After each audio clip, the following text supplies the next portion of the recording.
चोरी हो जाती है तो उसकी शनाख्त को जो है वो छुपाने के लिए जो है ना चेसिस नंबर को टेम्पर कर दिया जाता है। अगर इस ऑयल स्टिक में से धुआं आ जाए तो इसका मतलब है कि ये गाड़ी का इंजन वीक है, गाड़ी का एक्सीडेंट होता है, लाइट टूट जाती है तो वो रिपेयर हुई होती है, यहाँ से गाड़ी रिपेयर होती है। मैं तो आपको रिकमेंड करूँगा कि गाड़ी हमेशा जो है ना किसी कार डीलर से लें। सारे कार डीलर ठीक होते हैं? कोई अच्छे लोग भी होते हैं, बुरे लोग भी होते हैं। फ्रॉडिया डीलर है, उससे कैसे बचें? उससे बचने का तरीका ये है कि गाड़ी के आप जो ऑनर है उसको देखें कि गाड़ी किसके नाम पे है। बहुत सी फ्रॉड कंपनियां हैं कि जो ऐसे कहती हैं कि जी ये 50 लाख की गाड़ी है, 10 लाख जमा करवा दें। इस तरह का कोई कंपनी काम ठीक नहीं करती, सब फ्रॉड कंपनियां हैं। अगर आप गाड़ी खरीदना चाहते हैं तो कुछ एहतियाती तदाबीर इंतहाई ज़रूरी हैं। अगर आप वो नहीं करते तो फिर आपको ख़राब गाड़ी भी मिल सकती है, या खुदा न खास्ता चोरी शुदा गाड़ी आपके गले पड़ सकती है, या कहीं वारदात में इस्तेमाल हुई गाड़ी अगर आपको मिल गई तो फिर आपके लिए मुसीबत ही मुसीबत है। तो एहतियाती तदाबीर कौन सी हैं? आज हम आए हैं एक शोरूम पर, और शोरूम के जो मालिक हैं और जो गाड़ियों के एक्सपर्ट हैं उनसे हम बातचीत करेंगे। सैयद नुमान हमारे साथ हैं, इनसे पूछेंगे कि गाड़ी खरीदने से पहले एक गाहक को क्या चीज़ें चेक करनी चाहिए, एहतियात क्या करनी चाहिए। अगर आपने अपनी मेहनत की कमाई को सेव करना है तो गाड़ी का चेसिस नंबर जो है ना वो सबसे पहले चेक करना है। अच्छा, चेसिस नंबर मुझे ये बताइएगा शाह जी कि चेसिस नंबर जो है ये मुख्तलिफ गाड़ियों के मुख्तलिफ जगहों पर होते हैं, तो चेसी किस तरह से चेक करना है ये बताइएगा। सर जैसे ये करोला है, इसका चेसिस नंबर ये सीट के नीचे होता है। ये होंडा सिटी खड़ी है, इसका चेसिस नंबर इंजन के ऊपर होता है। चेसिस नंबर के जो फिगर्स हैं वो आपके जो उसकी स्लिप होती है, इनवॉइस स्लिप, उसके साथ मैच करना चाहिए। और जो फिगर हैं वो क्लियर एंड शाइन होने चाहिए। जो उसके ऊपर लिखा हुआ है वो बिल्कुल शाइन अच्छे तरीके से लिखा हो, उसमें कोई टेम्परिंग ना की हो। ये नीचे आए, थोड़ी सी लाइट आपको नीचे करनी पड़ेगी। ये गाड़ी का चेसिस नंबर है NFBG M16। इसी तरह ये सारा लिखा हो, देखेंगे एक पैटर्न एक ही तरह होना चाहिए, एक पैटर्न में होना चाहिए और क्रिस्टल एंड क्लियर होना चाहिए।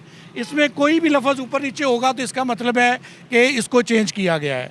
और जब गाड़ी का चेसिस नंबर इसी तरह है जैसे मेरा आईडी कार्ड नंबर है, मेरा नाम नुमान शाह है और मेरा एक आईडी कार्ड नंबर है, इसी तरह गाड़ी का जो आईडी कार्ड होता है वो इसका चेसिस नंबर होता है। अच्छा, मैं एक सवाल करूँगा शाह जी कि चेसिस नंबर जो है वो लोग बदलते क्यों हैं? इसमें क्या दो नंबरी की जाती है? जब गाड़ी को आपको पता है चोरी कर लेते हैं लोग, जब चोरी हो जाती है तो उसकी शनाख्त को जो है वो छुपाने के लिए जो है ना चेसिस नंबर को टेम्पर कर दिया जाता है, इसको बदल दिया जाता है ताकि गाड़ी पकड़ी ना जा सके। अच्छा, अब एक चीज़ तो ये होगी कि आपने चेसिस नंबर चेक करना है, उसके बाद अगली एहतियात क्या है वो बताएं। जी, उसके बाद जो है आपने सबसे पहले गाड़ी की बॉडी को चेक करना है कि गाड़ी की बॉडी जो है वो एक्सीडेंट तो नहीं है। ठीक है, ये आपने चीज़ चेक करनी है। उसके लिए हम आपको बताते हैं कि उसके लिए आपने सबसे पहले ये करोला हमारे पास खड़ी हुई है ग्रैंडी, जेन्युइन गाड़ी की एक अपनी शाइन है, वो शाइन होनी चाहिए गाड़ी के अंदर। ये वो आप इसको देख रहे हैं कि गाड़ी के अंदर एक जैसी शाइन है, कहीं आपको कलर जो है ना वो फेंट होता नज़र नहीं आएगा, एक ही तरह का आपको कलर नज़र आएगा। उसके बाद जो है आप गाड़ी एक्सीडेंट तो नहीं है, इसके लिए आपको सबसे पहले आप जब इसका बोनट खोलेंगे तो ये बोनट के अंदर सील्स हैं। ठीक है जी, ये एंड तक सील चल रही हैं, ये पास आके दिखाएं आप, ये वो नीचे तक जा रही हैं। इसके अंदर कोई रद्दोबदल नहीं होनी चाहिए, कोई ब्रेक नहीं होनी चाहिए, क्योंकि जब गाड़ी एक्सीडेंट होगी सबसे पहले गाड़ी की सील ख़राब होगी। ठीक है, उसके बाद आप यहाँ से नीचे आ जाएंगे, ये गाड़ी का कुप्पा है, ये आपने देखेंगे पंच किया होगा। ये गाड़ी जो है ना ये पंच किया हुआ है, निशान से पता चलता है ये गाड़ी जेन्युइन है, इसमें कोई रद्दोबदल नहीं है। ठीक है जी, उसके बाद ये गाड़ी की पट्टी है, ये गाड़ी की पट्टी होती है, इसमें आप देख रहे हैं कि मुख्तलिफ़ तरह का उन्होंने डिज़ाइनिंग की हुई है ताकि, क्योंकि जब ये गाड़ी को एक्सीडेंट होता है तो ये पट्टी जो है ना कोई भी अच्छे से अच्छा डेंटर इस पट्टी को इसी तरह की दोबारा नहीं बना सकता। ये क्रिस्टल एंड क्लियर इसका कलर है। ठीक है, और उसमें उसी तरह की कंपनी की जो दी हुई डिज़ाइनिंग है वो डिज़ाइनिंग है। ठीक है, सबसे पहले आपने फ्रंट चेक करना है, गाड़ी का इंजन हमने चेक करना है। तो यहाँ बोनट हमने खोला, तो बोनट खोलने से इंजन का हमें कैसे पता चलेगा कि इसका इंजन ख़राब है, ठीक है, किस पोजीशन पे है? उसके लिए गाड़ी का इंजन चेक करने का सबसे अच्छा तरीका जो है, आप गाड़ी को स्टार्ट करें और 5 मिनट तक गाड़ी को स्टार्ट रखें। जब गाड़ी गर्म हो जाए उसके बाद आपने ये ऑयल स्टिक जो है इसको आपने बाहर निकालना है। ऑयल स्टिक को बाहर निकाल कर आपने गाड़ी को एक्सीलेटर देना है, ज़रा थोड़ा सा ज़्यादा तेज़ एक्सीलेटर देना है। अगर इस ऑयल स्टिक में से धुआं आ जाए तो तो इसका मतलब है कि ये गाड़ी का इंजन वीक है। और अगर इस ऑयल स्टिक में से धुआं ना आए, इसका मतलब है कि ये इस गाड़ी का इंजन ठीक है। ये तो ज़ाहिर नई गाड़ी है, तो ये तो आपको ऐसे ही लगेगा कि ये इंजन बिल्कुल इसका परफेक्ट है। 2024 मॉडल है जी। बोनट के अंदर कोई और ऐसी चीज़ है जो हम देखें गाड़ी की गड़बड़ कहीं हमें नज़र आ जाए? जी, उसमें आप ये देख सकते हैं, लाइट्स को देख सकते हैं कि लाइट्स जो है ना वो टूटी हुई नहीं होनी चाहिए। लाइट्स ये देख रहे हैं आप, ये कंपनी फिटेड हैं, बिल्कुल नई लाइट्स हैं। वो जो जब गाड़ी का एक्सीडेंट होता है, लाइट टूट जाती है तो वो रिपेयर हुई होती है, यहाँ से गाड़ी रिपेयर होती है। ठीक है जी, ये सबसे ज़रूरी चीज़ है। उसके बाद आप गाड़ी के ये आगे एक ये आप अगर अंदर दिखा सकें, ये गाड़ी के अंदर ये बॉडी होती है, ये भी जो है ना होनी नहीं चाहिए, क्या कहते हैं, डैमेज नहीं हो। डैमेज होगी तो उसमें जंग लगा होगा या कोई जो है ना उसमें कट आया होगा। अच्छा शाह जी, मुझे बताएं कि दरवाजे जो गाड़ी के हैं, नई गाड़ी है या पुरानी है, उसको कैसे चेक करना है? तो सबसे पहले हम गाड़ी का जो है वो ये दरवाज़ा खोलेंगे। ठीक है, जैसे मैंने आपको बताया था कि बोनेट की सीलें होती हैं, वैसे दरवाज़ों की भी सीलें होती हैं। ये दरवाज़ों की सीलें हैं, ये ज़रा आगे क्लोज़ करके आप दिखाएं। ये बिल्कुल जो है ये सील्स जो हैं एक्यूरेट हैं और अपनी जगह पे हैं। यानी कि इसका मतलब है कि ये गाड़ी जो है बिल्कुल परफेक्ट है, कि इसमें किसी किस्म का एक्सीडेंट नहीं है। ये चीज़ होती है। उसके बाद अगर आप इधर आ जाए, पिलर्स पे आ जाएं, तो ये यहाँ से आपने पिलर्स चेक करने होते हैं कि देखें इसकी शाइन एक अपनी है। ये कंपनी की इसके अंदर एक शाइन होती है, वो शाइन है। और ये पिलर किसी किस्म का एक्सीडेंट नहीं है, इसका मतलब है ये गाड़ी ठीक है। ठीक है, इसमें ये चेक करेंगे। और उसके बाद अब आपको पिछला दरवाज़ा भी इसी तरह मैं आपको चेक करवा देता हूँ। नीचे से भी आप देख सकते हैं किसी किस्म का जो है ना आपको कोई लाइन नज़र आ रही हो, कोई जंग नज़र आ रहा हो, इसका मतलब है कि वो है। इसी तरह अब इसका ये पिछला डोर है, ये इसकी भी सीलें हैं। ये मेन चीज़ें ये सीलें ही होती हैं। जब ये सील डैमेज होगी तो गाड़ी डैमेज होगी, अदरवाइज गाड़ी जो है ना उसको गाड़ी को कुछ नहीं होता। ये देखें बिल्कुल अपनी सीलों में है गाड़ी और एक्यूरेट है। ये हो गई गाड़ी की साइड चेक करने का मैंने आपको तरीका बताया। अच्छा, अब हम आते हैं इसकी डिग्गी की तरफ, कि डिग्गी को देख रहे हैं कि डिग्गी के अंदर भी अगर गाड़ी कहीं से एक्सीडेंट, पीछे से कोई टक्कर लगी है या कोई मसला है, तो उसको किस तरह से हमने देखना है कि गाड़ी इसकी ओके है? जी, वो उसके लिए मैं डिग्गी खोल के आपको चेक करवाता हूँ। चलें जी, अब हम आपको दिखाते हैं जी कि गाड़ी की डिग्गी में कैसे हमने चेकिंग करनी है कि गाड़ी ओके है या नहीं है। तो नुमान शाह साहब दिखाएंगे। डिग्गी में सबसे पहले ये आपने ये गाड़ी के ये देख रहे हैं, ये पिलर है, इसमें ये जैसे आगे मैंने आपको दिखाया था कि पंच किया हुआ है, इसी तरह ये इसकी डिग्गी में भी ये देखें, ये सीलों के साथ ये पंच के निशान हैं जो कि कंपनी की तरफ से होते हैं। इससे ये पता चलता है कि ये गाड़ी किसी किस्म की डैमेज नहीं हुई। ठीक है, इसी तरह अब थोड़ा सा ऊपर आएँ आप, ये गाड़ी की डिग्गी की भी सील्स होती हैं। ये आपने सील्स चेक करनी है कि ये सील्स में कोई अपना ब्रेक तो नहीं है, किसी किस्म का जंग तो नहीं है, किसी किस्म का कोई हिट किया हुआ इसके अंदर या बाहर कोई चीज़ आपको नज़र नहीं आएगी। इसका मतलब है कि ये गाड़ी बिल्कुल क्लियर है। उसके बाद आपने गाड़ी का जो है ये फ़र्श चेक करना है, इसे कहते हैं गाड़ी का फ़र्श। जब आपने ये चेक करना है तो आपने ये देखना है कि पीछे ये बिल्कुल क्लियर है, साफ़ सुथरी गाड़ी है।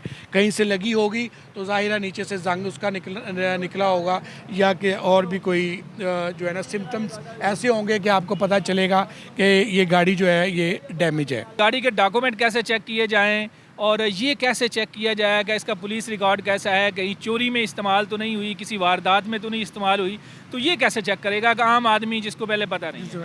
उसके लिए उसे CPLC एक डिपार्टमेंट है पुलिस का, और वहाँ जाके गाड़ी फ़िज़िकल भी चेक हो सकती है। वहाँ जाके आप गाड़ी को लेके जाएं, वहाँ फ़िज़िकल गाड़ी को चेक करवाएं। वो आपको बताएंगे गाड़ी किसी चोरी चकारी में तो नहीं मुलव्वस, या कट एंड वेल्ड तो नहीं है, या इसका चेसिस नंबर जो है वो कोई टेम्पर तो नहीं किया हुआ। ये सारी चीज़ें आपको वो बताएंगे CPLC डिपार्टमेंट, पुलिस डिपार्टमेंट में। अच्छा, ये पुलिस से मुतल्लिक़ है। अच्छा, ऑनलाइन भी इसको चेक कर सकते हैं या वहाँ जाना पड़ेगा? ऑनलाइन में आप 15 पे कॉल करके भी इसको चेक कर सकते हैं। गाड़ी का नंबर बताएंगे, गाड़ी का चेसिस नंबर बताएंगे, तो वो आपको बताएंगे कि ये गाड़ी जो है क्लियर है। लेकिन वो सिर्फ ये बताएंगे कि गाड़ी क्लियर है। गाड़ी का आपने जो है वो चेसिस चेक करवानी है, वो उसके लिए आपको जो है ना उधर फ़िज़िकल चेक करवानी पड़ेगी गाड़ी। अच्छा, मुझे ये बताएं कि ये सारा प्रोसेस हो गया, उसके बाद है कि अब हमने ख़रीदारी करनी है, पेमेंट करनी है, तो इसमें क्या एहतियाती तदाबीर हैं? टोकन कैसे अदा करेंगे, या पेमेंट के अंदर क्या एहतियात है कि कहीं फ्रॉड ना हो जाए पैसे के लेन देन के मामले में, या किस तरह से? उसमें ये है कि मैं तो आपको रिकमेंड करूंगा कि गाड़ी हमेशा जो है ना किसी कार डीलर से लें, क्योंकि कार डीलर जो होता है वो रिस्पॉन्सिबल होता है हर चीज़ का। गाड़ी का भी रिस्पॉन्सिबल होता है, गाड़ी के अच्छा, डॉक्यूमेंट। सारे कार डीलर ठीक होते हैं? नहीं सारे ज़्यादातर तो अच्छी होते हैं। देखिए मेरी बात सुने, हर डिपार्टमेंट में या हर जो होता है महकमा होता है, किसी किस्म का भी हो, कोई अच्छे लोग भी होते हैं, बुरे लोग भी होते हैं, आपको पता है। इसी तरह ये नहीं, फ्रॉड हो सकता है डीलरों के पास बिल्कुल हो भी। सकता है, बिल्कुल हो सकता है।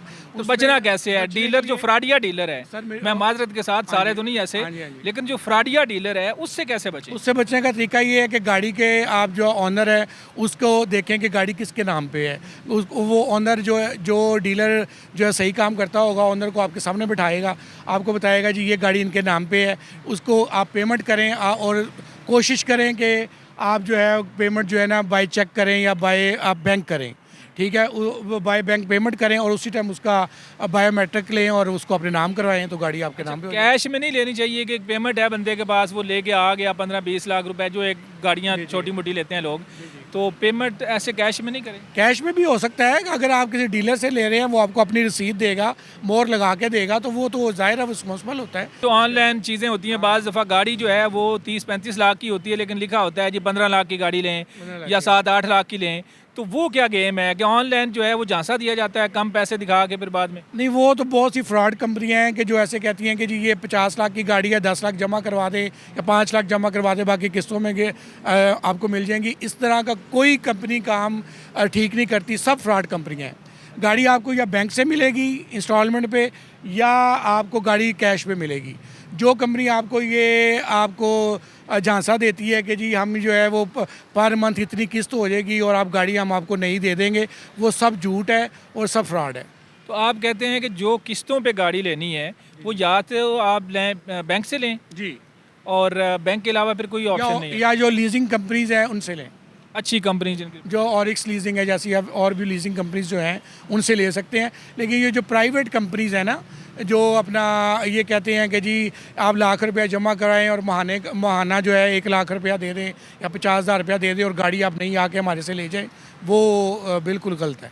अच्छा शाह जी, आखिरी बात मुझे बताएं कि एक आम आदमी जो मोटरसाइकिल पे सफ़र करता है, लेकिन उसका दिल करता है कि मेरे पास गाड़ी हो, लेकिन इतने ज़्यादा पैसे नहीं होते, तो कम से कम कितने पैसों में एक आम आदमी अच्छी गाड़ी ले सकता है कि उसका गुजारा हो जाए, उसकी फैमिली भी सर्दियों में या मौसम ख़राब में गाड़ी में बैठ के आए? तो कितने पैसे कम अज़ कम होने चाहिए कि उसको बेहतर गाड़ी मिल सके? सर, गाड़ियाँ, अच्छी गाड़ी लेने के लिए जो है वो आपको कम से कम छोटी गाड़ी मेहरान ही मिलेगी, तो वो भी कम से कम जो है ना 8 से 10 लाख रुपए की अच्छी गाड़ी मिलती है।